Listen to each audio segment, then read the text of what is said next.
Saudara, mari kita berdoa. Kami bersyukur Bapa, perbuatan-Mu luar biasa dalam hidup kami rasakan. Kami nikmati. Dan kami percaya perbuatan-Mu bukan hanya berlangsung kemarin dan hari ini. Tetapi Engkau tetap bersedia melakukan perkara-perkara besar di hadapan kami di masa-masa yang akan datang. Biarlah Tuhan hidup kami selalu penuh dengan limpahan syukur. Karena kami selalu mengagumi cara-Mu, tindakan-Mu, karya-Mu dalam hidup kami. Karena itu Tuhan, pandu kami terus dengan pikiran-Mu, agar kami selalu memandang kehendak-Mu dan cara-Mu, yang seringkali kami belum bisa pahami. Tetapi perlahan demi perlahan kebenaran-Mu membentuk pikiran kami, membentuk hati kami, sehingga akhirnya kami boleh hidup di dalam kebenaran-Mu, tunduk pada rencana-Mu, dan menikmati seluruh penyertaan-Mu. Sertai pemberitaan firman Tuhan malam hari ini Tuhan. Engkau yang berotoritas penuh dalam hidup kami, di dalam nama Tuhan Yesus. Amin. Salam saudara-saudara yang dikasihi oleh Tuhan. Selamat malam dimanapun kita berada. Saya biasa sekarang menyapa bukan lagi shalom dan selamat malam, tapi selamat malam semesta kotak-kotak, karena tiap hari kita berurusan dengan kotak-kotak. Mudah-mudahan wajah kita tidak berubah jadi kotak, karena sering ada di dalam kotak-kotak setiap hari. Saudara-saudara yang dikasihi oleh Tuhan, pada malam hari ini saya rindu untuk membagikan kebenaran firman Tuhan dengan sebuah tema yang berupa pertanyaan buat hidup kita, yaitu masih perlukah kita mendirikan mezbah?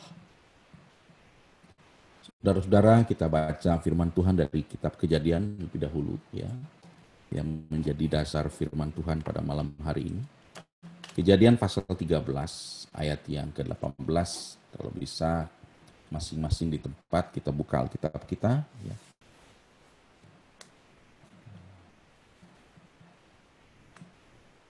Sekarang pasti Alkitab kertasnya juga jarang dipegang, karena rata-rata sudah disediakan di screen.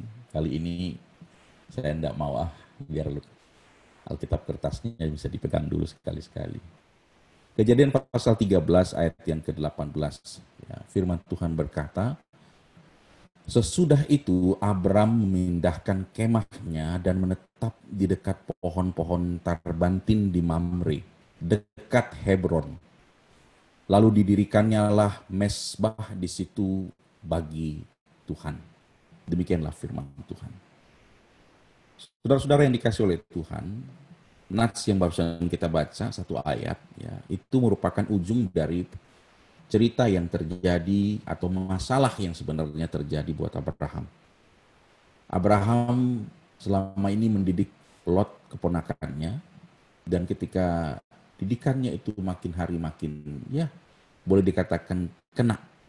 Lot kemudian menjadi orang yang 11-12 dengan Abraham dalam mengelola bisnis. Ya, kalau bayangkan Abraham, saudara, jangan bayangkan Abraham kayak pendeta, jangan, ya. Karena Abraham bukan pendeta. Abraham itu seorang businessman, ya, kalau mau dikatakan. Dia dipanggil keluar oleh Tuhan dari kampung halamannya untuk menempuh sebuah perjalanan, dan dia nggak dibentuk jadi pendeta, tapi dia menjadi seorang yang betul-betul bekerja, mencari uang dengan beternak, dan itu yang dilakukannya. Dan ketika dia berhasil, ya, dan keponakannya juga berhasil, terjadi apa yang disebut konflik. Dan konflik itu membuat Abraham berkata kepada Lot, kita ini saudara, kita ini kerabat, janganlah kita saling ribut. Begini saja, kau pilih utara, aku pilih selatan, kau pilih timur, aku pilih barat. Dan ini memang di luar kebiasaan, karena orang tua rupanya mengalah dan membiarkan keponakannya menentukan. Dan keponakannya memilih tempat yang sangat-sangat subur, sementara Abraham memilih tempat yang dia sudah komitmenkan. Dia berbeda dengan keponakannya. Dan apa yang baru saudara dan saya baca menunjukkan bahwa Abraham memindahkan kemahnya. Dari tempat di mana dia bersama dengan Lot, dia pindah dan menetap di Mamre, dekat Hebron, di dekat pohon-pohon tarbantin. Dan ada yang istimewa, saudaraku. ada yang istimewa. Di mana Abraham berada, dia langsung mendirikan mezbah. Dia langsung mendirikan mezbah. Nah, kira-kira apa arti mezbah? Ya. Kalau di zaman Abraham ada artinya. Tapi apa artinya dengan kita? Dan apakah kita masih perlu mendirikannya? Karena kalau mezbah ya di di zamannya Abraham itu pada praktisnya adalah tempat untuk mempersembahkan korban dari seorang penyembah kepada sesuatu yang disembahnya. Ya, kenapa tidak menggunakan istilah orang percaya kepada Allahnya? Karena masalahnya mezbah itu bukan hanya dipakai oleh orang percaya. Di zaman itu, orang-orang yang menyembah dewa-dewi lain juga mempunyai apa yang disebut mezbah. Cuman yang ngeri adalah di atas mezbah itu kadang-kadang bukan hewan, tapi kadang-kadang anak kandung mereka sendiri. Itu yang sangat mengerikan. Tapi pada prinsipnya orang-orang dahulu kalau beribadah itu tidak sama seperti orang sekarang. Orang sekarang tuh ibadah itu ribet. Ya, orang dulu enggak. Mereka cukup mendirikan seperti di gambar tuh saudara. Ada batu ya yang disusun. Kemudian mereka bawa korban, mereka sembelih korban, lalu mereka bakar, persembahkan. Udah, ibadahnya seperti itu. Ya, kalau kita kan enggak. Mesti ada yang tugas jadi WL, ada yang jadi asyir, terima tamu. Jadi ibadah kita itu selalu cenderung ngajak banyak orang. Sewa gedung banyak, ya mahal, ya mesti ada pembicaranya, mesti ada pemimpin pujiannya. Kalau nggak ada mereka, kayaknya ibadah nggak ada. Di zaman itu, Abraham bisa sendirian berhadapan dengan Tuhan di atas mezbah itu. Nah sekarang mezbah itu tumpukan batu. Ya, nanti kalau saudara dan saya mengamati, dari zaman tumpukan batu itu, ya cuma tumpukan batu saja. Di mana Abraham pergi, di situ mezbah ada. Di mana Nuh pergi, di situ mezbah ada. Di mana anak-anak Abraham pergi, di situ selalu ada mezbah. Tumpukan-tumpukan batu, di mana di atas batu itu mereka mempersembahkan korban untuk apa yang mereka sembah. Dan untuk Abraham, dia menyembah Allah ya, yang benar. Nah, dalam hal ini saudara-saudara, kalau lihat mezbah, nanti ketika mereka ada di padang gurun bersama dengan Musa, udah nggak ada yang mezbah batu begini. Karena sudah mulai punya sistem ibadah yang lebih kompleks yang namanya kemah suci. Di mana bukan hanya ada mezbah saja, ya, ada yang lain-lain, ya. Ada ruang maha suci, ada tempat korban, ada tempat pembasuhan dan lain-lain. Dan ketika mereka sudah masuk di Israel, lama sekali. Nanti datanglah Salomo, baru mereka berdirikan lagi, bukan kemah. Karena kemah itu sifatnya sementara. Mereka mulai mendirikan bait. Dan bait Allah itulah, di situ juga ada mezbah. Dan kemudian tiba-tiba, ya, walaupun memakan ribuan tahun, tapi tiba-tiba Paulus berkata, tidak tahukah bahwa tubuhmu adalah bait Roh Kudus.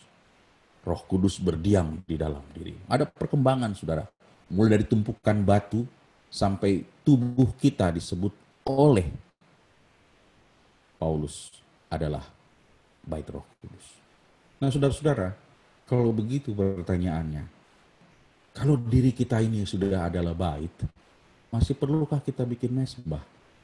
Kita kan sering mendengar ada istilah mezbah keluarga, ya, ada mezbah-mezbah pujian, penyembahan, dan lain-lain yang sering kita dengar. Apakah masih perlu kita mendirikannya? Dan bagaimana kita belajar dari kisah Abraham ini? Saudara, kalau mezbah itu bicara mengenai soal korban, ya, maka kita tidak perlu lagi sebenarnya. Kenapa? Karena Yesus sudah menjadi korban sekali untuk selama-lamanya. Tapi kalau mezbah ini bicara mengenai apa yang disebut dengan memberi persembahan, di zaman sekarang orang tidak lagi memberi persembahan di atas mezbah, pakai kantong kolektor. Bahkan di zaman yang serba canggih sekarang lagi, udah nggak pakai kantong kolektor, QR code, tinggal klik. Jadi masih perlukah kita mengadakan mesbah? Nah ini yang menjadi apa namanya semacam pergumulan kita untuk kita mulai mempelajari apa sih yang seringkali kita gunakan ini dalam pengertian mesbah. Saya mengajak kita sama-sama pertama mempelajari bahwa yang dimaksud dalam pendirian mesbah di sini adalah yang pertama, dengan Abraham mendirikan mesbah, mesbah itu menunjukkan bahwa Abraham adalah orang yang beribadah kepada Allah. Dia dirikan mesbah, dia bukan hanya dirikan rumah, tapi dia dirikan mesbah. Dia bukan hanya mendirikan kemah tempat tinggal, tapi dia mendirikan mesbah. Dia bukan hanya hidup untuk dirinya sendiri, tapi dia memiliki suatu hidup yang beribadah kepada Tuhan. Beribadah itu artinya bahwa dia siap mengatakan Allah itu sebagai satu-satunya penguasa tunggal. Padahal dia sedang ada dalam perjalanan. Dia masih sempat-sempatnya berpikir untuk tetap menjalin hubungan dengan pribadi yang memanggil dia di Ur. Ini pribadi yang satu ini bukan pribadi yang begitu sudah di jalan dia lupa segalanya. Dia tahu bahwa dia dipanggil dari Ur dan dia tahu perjalanannya kemana dia tidak tahu. Yang dia tahu bahwa ada yang menuntun dia sehingga dia selalu terhubung dengan yang menuntun dia. Dan mesbah itu menjadi sarananya. Beribadah berarti orang itu bersedia untuk menundukkan diri. Abraham bersedia menundukkan diri di hadapan yang ia sembah. Ketika dia mempersembahkan korban, dia sedang menundukkan diri kepada apa yang dia sedang sembah. Dan pendirian mesbah menjadi bentuk bahwa Abraham adalah pribadi yang mau tunduk kepada Allah. Dia beribadah kepada Allah. Sebuah ibadah dapat dilangsungkan bukan acaranya, tapi karena ada orang yang mau tunduk di hadirat Allah. Saudara, yang dituntut dari sebuah ibadah adalah penundukan. Ya, penundukan. Ibadah tanpa penundukan bukan ibadah. Ya. Abraham begitu dia mendirikan mesbah, dia mempersembahkan korban, itu artinya saya siap takluk kepada Tuhan. Ada berapa banyak orang beribadah dengan memulai dengan kata takluk kepada Tuhan. Malah yang sekarang datang orang beribadah adalah saya dapat apa? Saya dapatkan apa dari ibadah ini? Jadi bukan sikap takluk kepada Tuhan, tapi sikap nagih apa yang bisa didapat dari Tuhan. Padahal ibadah dari hakikatnya pertama, takluk. Siap tunduk. Dalam hadirat Tuhan itu dia tunduk. Jadi di dalam ibadah itu orang bilang suka-sukamu lah Tuhan. Mau Tuhan lakukan apapun di situ. Itu yang pertama saudara-saudara yang mau kita dapatkan bahwa pendirian mesbah menunjukkan Abraham beribadah. Dan beribadah berarti dia takluk. Berarti dia tunduk pada apa yang dia sembah. Yang kedua, pendirian mesbah itu tidak hanya menunjukkan bahwa Abraham itu takluk atau beribadah kepada Allah. Tetapi dengan adanya mesbah itu menunjukkan bahwa dia punya relasi dengan Allah. Mungkin Bapak Ibu Saudara akan bilang, Pak, orang yang beribadah kepada Allah kan bukan otomatis dia pasti punya relasi. Enggak, saudaraku. Coba lihat sekarang, belum tentu orang yang datang beribadah kepada Tuhan itu memiliki relasi dengan Allah. Karena bisa jadi ibadah itu adalah kebiasaan dia. Ibadah itu hanya merupakan sesuatu yang rutin. Ada sebagian orang ibadah itu adalah pekerjaan dia. Ada sebagian lagi akan mengatakan ibadah itu adalah tugas. Jadi saya datang ini karena saya tugas, kalau tidak ada tugas saya santai. Dia seperti panggilan aja untuk penyelenggaraan ibadah. Padahal ibadah itu sebenarnya adalah relasi. Ibadah yang pertama harus ada penundukan. Yang kedua, ibadah itu ada relasi. Ibadah itu bukan deretan lagu, ibadah itu bukan khotbah, ibadah itu relasi. Bila di dalam ibadah tidak ada penundukan, bila di dalam ibadah tidak ada relasi, maka ibadah itu sehebat apapun dia gagal mencapai maksudnya. Ya, di situ ada ketersambungan antara seseorang dengan Tuhannya. Kalau ibadah dia ibadah personal, maka ini yang disebut dengan ibadah pribadi, dia tersambung dan dia merasakan hadirat Tuhan secara pribadi. Kalau itu ibadah korporat, berarti dia bersama dengan orang-orang dalam satu ruangan itu, memiliki ketersambungan yang luar biasa dengan Tuhan. Mendirikan mezbah menunjukkan Abraham punya satu hubungan dengan yang dia sembah. Dan dia menjaga hubungan itu. Dia memelihara hubungan itu. Saudara-saudara yang dikasih oleh Tuhan, ada banyak orang datang, ya, yang dia sembah itu adalah penyembahannya sendiri. Bagi dia datang ke gereja yang ini dan yang itu, dia pilih-pilih gereja karena ya saya hanya bisa menyembah dengan suasana begini. Saudaraku, beribadah di mana saja, saya masuk di gereja mana saja, mau yang Protestan, mau yang karismatik, saya tidak mengalami kesulitan. Karena bagi saya alat-alat itu hanya alat pendukung. Dia tidak menentukan koneksi saya dengan Tuhan. Sebab kalau itu menentukan, berarti dia lebih hebat dari Tuhan. Makanya Allah berkata, sembahlah di dalam roh dan kebenaran. Ya, makanya kalau ada yang terlalu rewel dengan harus begini, saya bilang, aduh, coba deh bangun pagi, renungan pagi. Renungan pagi itu kan muka masih kucel, mulut masih bau naga gitu kira-kira. Tapi dia bisa angkat tangan menyembah kepada Tuhan tanpa alat musik dukungan apapun, tanpa suasana yang luar biasa. Tapi dia bisa tersambung. Nah, saya bilang orang-orang itulah yang beribadah di dalam roh dan kebenaran. Apa kabar dengan teman-teman kita di kampung-kampung yang alat-alatnya itu sedikit, menyembah juga luar biasa, tapi mereka itu bisa merasakan hadirat Tuhan. Jadi mendirikan mezbah itu, Abraham punya sebuah koneksi, sebuah relasi. Apa kabar dengan kita? Sekalipun ada orang mulai meributkan, ya, karena di tempat saya melayani ini ada sebagian orang yang masih fanatik. Jadi suaminya, istrinya, anak-anaknya, ya, mereka tinggal satu rumah. Begitu ibadah dikatakan ibadah virtual, istrinya itu pakai HP, pakai headset. Anak-anaknya pakai HP, pakai headset. Suaminya pergi. Loh, kenapa nggak beribadah? Dia bilang, ibadah apaan pakai handphone? Ibadah itu duduk di gereja, katanya. Aduh, ini orang nggak dapat. Ibadah itu bukan handphonenya, ibadah itu adalah koneksi Anda dengan Allah. Sekalipun ada COVID, dia tidak akan pernah bisa menghalangi koneksimu dengan Tuhan. Acaramu boleh tidak ada di dalam gedung gereja, tetapi koneksimu dengan Tuhan tidak bisa terhambat apa-apa. Makanya kita harus punya definisi yang benar tentang ibadah. Itulah, kalau orang cuma mengerti ibadah itu kumpulan acara, kalau nggak acaranya rutut begini, ini bukan ibadah. Kalau nggak di gedung gereja, ini bukan ibadah. Orang-orang ini meletakkan persyaratan melampaui hubungannya dengan Tuhan. Mereka gagal untuk menangkap hal itu. Yang ketiga, pendirian mezbah tidak saja menunjukkan adanya relasi antara Abraham, tapi juga menunjukkan kualitas dari relasi itu. Ya, dan kualitas relasi Abraham dengan Allah adalah akrab. Satu pribadi yang saya tahu persis dia tidak pernah mengubah sikapnya adalah Allah. Kalau orang bisa berubah sikap, hari ini saya ketemu dia akrab, besok bisa enggak. Tapi Tuhan adalah pribadi yang menyukai kedekatan. Catat baik-baik ini. Allah itu adalah pribadi yang paling menyukai kedekatan, paling suka dengan keakraban.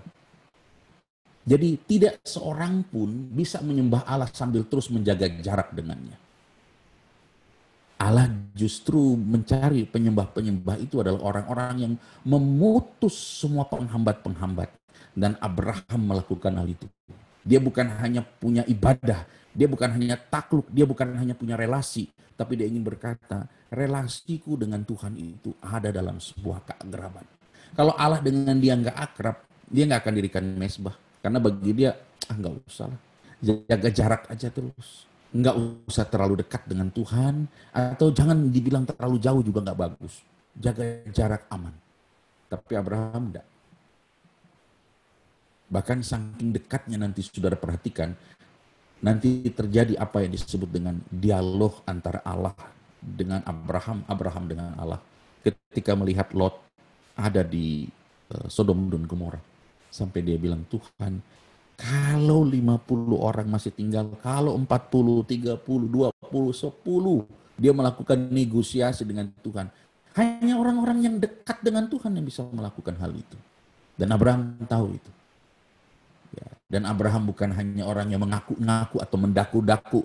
Dia akrab, dia buktikan. Dia bikin kemahnya. Di sebelah kemahnya, dia bikin tempat dia bertemu dengan Allah. Ini yang disebut dengan relasi yang akrab. Berapa banyak orang yang beribadah kepada Tuhan, tapi terus menjaga jarak dengannya. Dan biasanya orang-orang yang menjaga jarak dengannya adalah orang-orang yang menyimpan kesalahan dan tidak pernah membereskannya. Dia nggak mau terlalu jauh dari Tuhan, tapi dia juga nggak mau terlalu dekat. Sebab dekat dengan Tuhan berarti dia harus membuka segalanya. Dia harus membuang yang dia masih suka. Dia harus membuang semua dosa-dosa favoritnya. Padahal Tuhan mencintai apa yang disebut keakraban. Mengapa banyak anak-anaknya yang melayani dia? Tetap menjaga jarak. Padahal dia rindu kita jauh lebih dekat. Kita lebih sayang kepada apa yang kita sayangi berupa hal-hal yang keliru daripada kepada dia. Abraham berhasil menyingkirkan semua itu. Yang berikutnya, saudaraku yang dikasihi Tuhan. Pendirian mezbah tidak hanya menunjukkan relasi yang akrab, tapi itu juga menggambarkan prioritas Abraham terhadap Allah. Ingat saudara, sekali lagi Abraham bukan pendeta. Ya, harusnya sampai dia bikin kandangnya dulu buat ternaknya. Dia urus macam-macam. Karena dia punya orang bawaan itu bukan 1-2. Banyak sekali. Ternaknya juga banyak. Tetapi yang dia urus justru nggak pakai lama adalah mezbah. Ya saudara-saudara, dengan adanya bentuk ini, kita melihat bahwa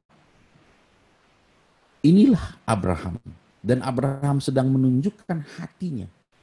Yang sekaligus menunjukkan prioritasnya. Yesus berkata, di mana hartamu berada, di situ hatimu berada.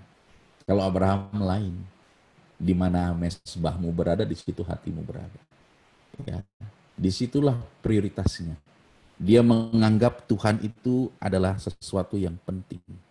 Pribadi yang tidak bisa disepelekan. Banyak orang baru mencari Tuhan ketika mereka ada dalam masalah. Abraham tidak seperti itu. Abraham adalah pribadi yang betul-betul mencari Tuhan dalam seluruh eksistensi hidupnya. Dia nggak perlu nunggu ada masalah dulu baru cari Tuhan. Ya. Nah, saudara-saudara yang dikasih oleh Tuhan, kalau ada orang-orang yang mengatakan, Pak, kan hidup ini bukan saja urusannya dengan Tuhan. Kita juga perlu makan dan minum. Kita juga perlu kebutuhan-kebutuhan lain. Kalau kita memprioritaskan Tuhan, bagaimana kita bisa mengurusi yang lain? Jangan salah paham. Abraham mendirikan mezbah dan memprioritaskan Tuhan tidak berarti dia tidak punya tanggung jawab mengurusi bisnisnya sendiri. Tetapi dengan memprioritaskan Tuhan, dia jadi tahu meletakkan prioritas-prioritas lainnya. Ketika seseorang menggeser Tuhan dari prioritas utama, perhatikan, dia akan mengacaukan semuanya. Dan dia tidak akan dapat memenuhi apa yang menjadi tanggung jawabnya secara optimal. Ketika yang pertama dan utama, yaitu Allah, tidak pada tempatnya. Meletakkan Allah sebagai prioritas bukan berarti seseorang meninggalkan pekerjaan yang lalu mengurusi Allah. Sama sekali tidak demikian. Meletakkan Allah sebagai prioritas itu artinya Allah lah penentu segala-galanya. Termasuk nilai-nilai di dalam pekerjaannya. Ya. Nilai-nilai yang dia anut selama dia bekerja, sekalipun pekerjaannya adalah bidang sekuler. Ketika dia memprioritaskan Allah, dia akan pegang itu. Ketika ada orang membujuk dia untuk melakukan apa yang disebut dengan kecurangan di pekerjaannya, dia akan mengatakan tidak. Banyak orang punya dua dunia. Yang pertama dunia rohani, yang satu lagi namanya dunia sekuler. Di dunia sekuler dia akan berkata, nggak usah bawa-bawa Tuhan di sini. Sehingga dia bisa lakukan apa saja. Tapi kalau giliran dunia rohani, dia akan mengatakan ini dunia rohani. Kita ngomong Tuhan serius. Dua dunia ini menyebabkan orang seringkali tidak punya pendirian. Tapi Abraham, di tengah dunia sekuler yang dia jalani, dia justru bilang, Tuhan itu harus menjadi prioritas. Dia dirikan mezbah itu. Yang terakhir, saudaraku, pendirian mezbah yang dilakukan oleh Abraham, ya, bukan saja menunjukkan prioritasnya, tapi justru menunjukkan kebergantungan Abraham kepada Allah. Ketika dia dirikan mezbah, sebenarnya ada sesuatu yang tersingkap. Abraham merasa bahwa dia sangat rapuh. Dan dia butuh Tuhan. Dia bukan hanya beribadah, tapi dia tahu dia dipanggil keluar dari satu tempat di mana dia berabad-abad dengan saudara-saudaranya tinggal di situ. Kali ini dia suruh pergi ke tempat yang dia tidak pernah tahu. Setiap dia berjalan, dia gentar sebenarnya. Tetapi justru dia datang kepada Tuhan. Dia letakkan Tuhan bukan hanya sebagai prioritas, tapi sebagai tempat dia meletakkan pengharapan, tempat dia bergantung. Pendirian mezbah menunjukkan Abraham telah mengambil sikap yang benar dalam kerapuhannya, bergantung kepada Allah. Pendirian mezbah menunjukkan aku bergantung sepenuhnya kepada Tuhan. Orang yang datang kepada Tuhan harusnya mengatakan, sesungguhnya saya ini rapuh sekali. Tapi ketika saya berpegang kepada satu pribadi yang maha kuat, maka kerapuhan saya tidak punya alasan lagi untuk bertahta. Kerapuhan saya justru mencari pegangan yang kuat di dalam Tuhan. Saudara-saudara yang dikasihi oleh Tuhan Yesus Kristus, mezbah ternyata masih harus didirikan. Bukan semata-mata sebuah ibadah kecil yang kita lakukan setiap hari, tetapi ada kandungan di dalamnya. Mezbah itu berarti bahwa kita beribadah kepada Allah. Mezbah itu berarti bahwa kita memiliki relasi dengan Allah. Mezbah itu berarti kita punya keakraban dengan Allah. Mezbah itu juga bicara mengenai prioritas kita tentang Allah. Dan mezbah itu juga bicara mengenai kebergantungan kita kepada Allah. Dirikanlah mezbahmu yang bukan sekedar acara, tapi sebuah koneksi yang membangun engkau terus hidup di dalam hadiratnya dan kuat bersamanya. Tuhan memberkati saudara-saudara sekalian. Amin.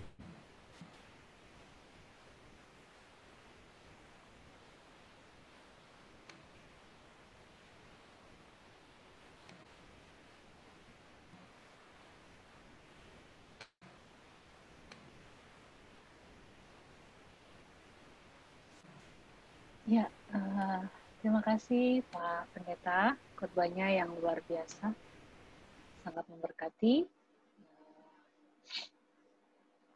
Juga buat saya pribadi diingatkan untuk mendirikan mezbah. Teman-teman, saat ini akan diadakan sesi tanya jawab dengan Pak Pendeta untuk 1 sampai 2 orang penanya. Kalau teman-teman ada pertanyaan, boleh langsung disampaikan dan mohon unmute sendiri.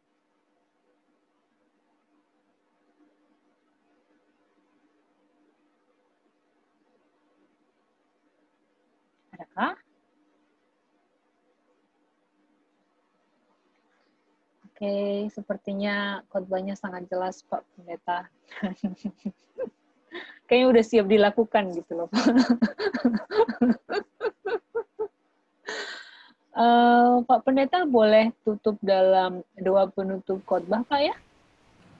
Oke, mari kita berdoa. Bapa, terima kasih. Engkau meninggalkan pesan melalui orang-Mu yang Kau kasihi, Abraham. Sekalipun kami berbeda zaman, namun kami belajar bahwa Engkau tidak berubah. Engkau mengasihi orang-orang yang mengasihi-Mu dan dekat padamu. Engkau meletakkan berbagai macam rahasia bagi mereka yang ada di dalam hati. Kami bukan Abraham, tapi kami ingin meneladani. Kami tidak punya batu bertumpuk, tapi kami punya hati yang tertumpuk terus terarah kepadamu. Karena itu Bapa, biarkanlah di dalam hidup kami ada satu mezbah yang selalu hidup, di mana kami takluk kepadamu. Kami memprioritaskan, kami akrab dengan, dan kami bergantung sepenuhnya kepadamu. Berkatilah pemberitaan firman Tuhan malam hari ini. Biar ini menjadi kekuatan buat kami semua. Dalam nama Yesus kami berdoa. Amin.